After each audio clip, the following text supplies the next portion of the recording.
2014년 4월 16일 탑승객 467명을 태운 세월호가 침몰하던 그 시각, 국가 위기 상황을 책임져야 하는 대한민국 대통령은 그 누구와도 연락이 닿지 않았습니다. 박근혜 전 대통령은 정상적으로 상황을 확인하고 있었다라고 여러 번 말을 했지만 미심쩍은 부분은 한두 가지가 아니었죠. 대통령이 사라진 7시간을 두고 여러 가지 괴담들이 난무했습니다만 사실은 단 한 가지였습니다. 박근혜 전 대통령은 이날 아무것도 하지 않고 자고 있었다는 것.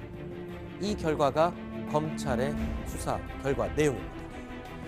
이재명 차장, 이런 말을 하는 자체가 좀 대한민국 국민으로서 부끄러운 부분이지만 박근혜 전 대통령은 그 시각에 상황조차 파악하지 못하고 있었다는 게 검찰의 수사 결론이죠. 그렇습니다. 지금 화면에 보는 것처럼 김기춘 실장과 이제 김장수 실장이 처음 인지한 것도 TV 속보를 보고 인지를 한 겁니다. 네. 그래서 이제 10시에 첫 보고를 만듭니다. 그래서 김장수 실장이 대통령에게 보고를 하려고 했습니다.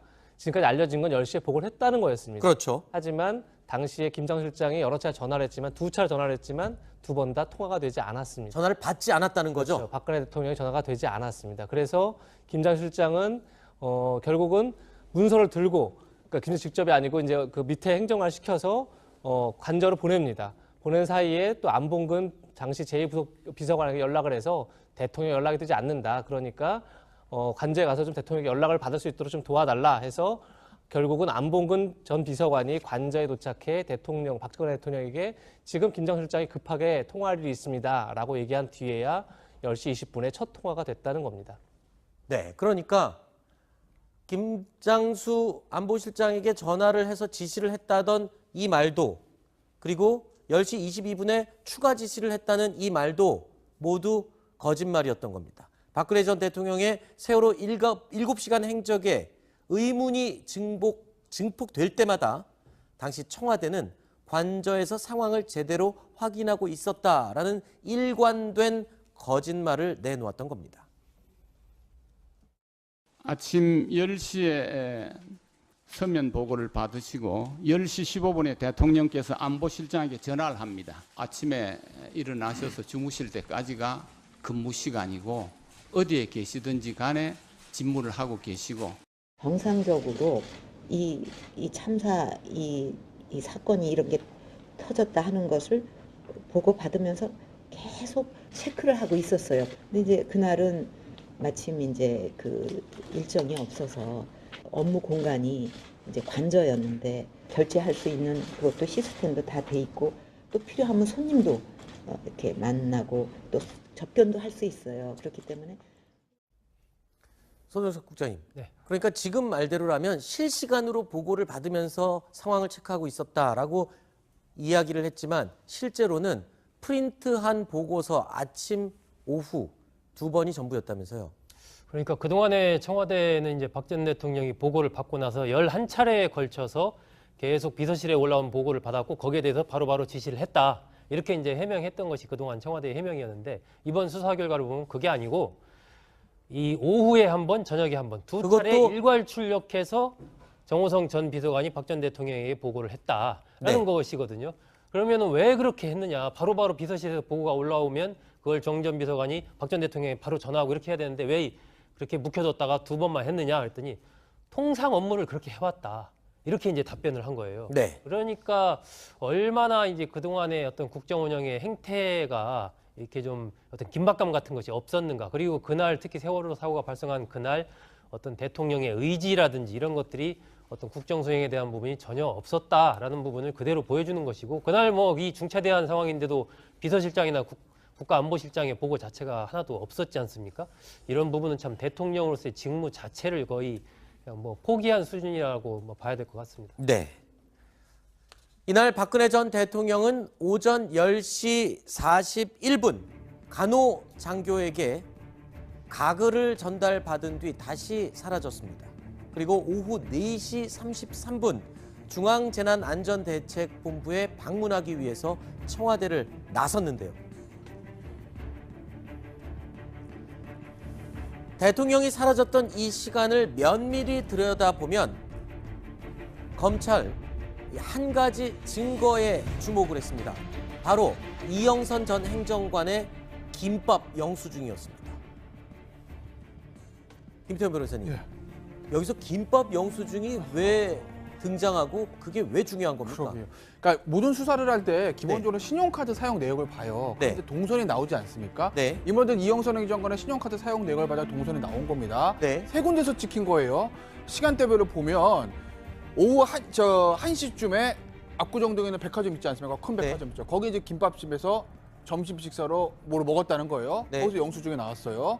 그리고 이제 오후 2시 4분쯤에 남산 1호터널 혼잡통역. 그러니까 청와대에서 압구정동 쪽으로 갈 때는 남산 1호터널 지나간 게 아니에요. 저도 사실 강남 갈 때 그렇게 넘어요. 광화문에서. 네. 남산 저는 터널 안 지나고 남산 타고 넘어가야만 그렇죠. 차가 많이 막히니까. 그렇죠. 그렇게 갔다가 압구정동 쪽에서 청와대 쪽으로 올 때는 잘 빠지니까 터널로 통해서 왔다라는 거죠. 네. 근데 압구정동은 뭐가 있으니까 갈까요? 최순실 최순실 씨의 씨 집이 그쪽에 있다는 거죠. 네.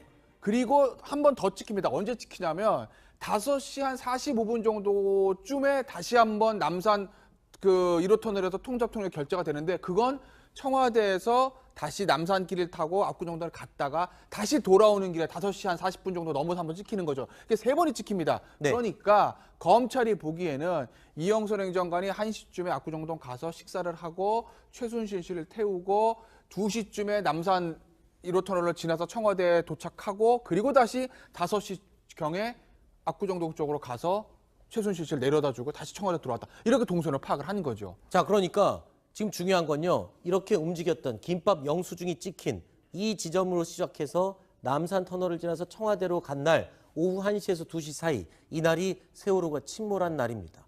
이날 최순실 씨를 태우러 이영선 행정관이 압구정동에 갔고 그리고 청와대로 들어간 동선이 확인된 건데 그렇다면 오해를 할 수가 있죠. 세월호 사태를 논의하기 위해서 혹시 최순실 씨를 데려오라고 한 것이 아니냐? 그건 아니었던 거죠. 그러니까 원래 이날 최순실 씨가 들어오기로 했던 거죠. 이날. 그런데 그렇게 해서 데려왔다 칩니다. 그래도 이 세월호 참사에 대한 대책 논의는 참모진들이랑 해야 되는데 최순실 씨랑 앉아서 했다는 거잖아요.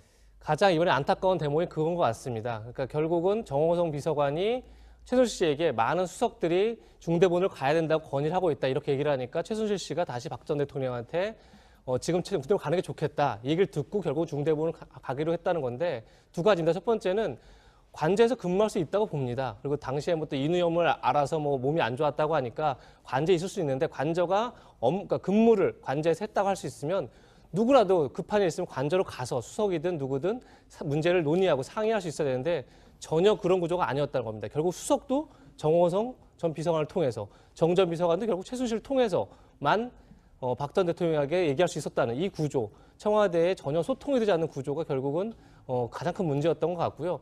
또 하나는 이건 것 같습니다. 대통령이 이걸 미리 알았다고 해서 세월호 참사를 과연 뭐 막을 수 있었느냐? 이건 사실 좀 다른 문제입니다. 네. 중요한 건 그러면 그렇다고 당연히 관심을 갖고 계속 그걸 팔로우해야 되는데 그렇지 못했다는 거죠. 근데 그것을 숨길 수밖에 없었던 이유 결국은 최순실 씨가 있었기 때문입니다. 네. 최순실 씨가 아니면 최순실 씨만 없었어도 사실 이렇게 숨기지 않았겠죠. 결국은 드러나지 말아야 할 사람이 드러나는 것 자체를 이제 막기 위해서 했던 건데 결국 박 전 대통령이 굉장히 오래전부터 이미 2007년 대선 경선 때부터 문제가 됐던 인물을 계속 끼고 있을 수밖에 없었던 이 한계들. 결국 이것이 결국 이 문제를 지금까지 이렇게 크게 가져온 게 아닌가 그런 생각이 듭니다. 그러니까 참모진들이 지금 빨리 중대본부로 가야 됩니다. 라고 이야기를 했지만 움직이지 않던 박근혜 전 대통령. 그 박 전 대통령을 움직이게 한 것은 바로 40년 지기이자 A급 보안 손님. 절대 드러나서는 안 되는 최순실 씨였습니다. 그리고 바로 최순실 씨의 제안 때문에 중대본으로 박근혜 전 대통령은 이동하게 된 겁니다. 그리고 도착해서 이런 말을 한 겁니다. 5시가 넘어서 그 일몰 시간이 가까우는데 어떻게든지 일몰 전에 그 생사 확인을 해야 하지 않겠는가. 다 그렇게 구명조끼를 학생들은 입었다고 하는데 그렇게 발견하기가 힘듭니까 지금요?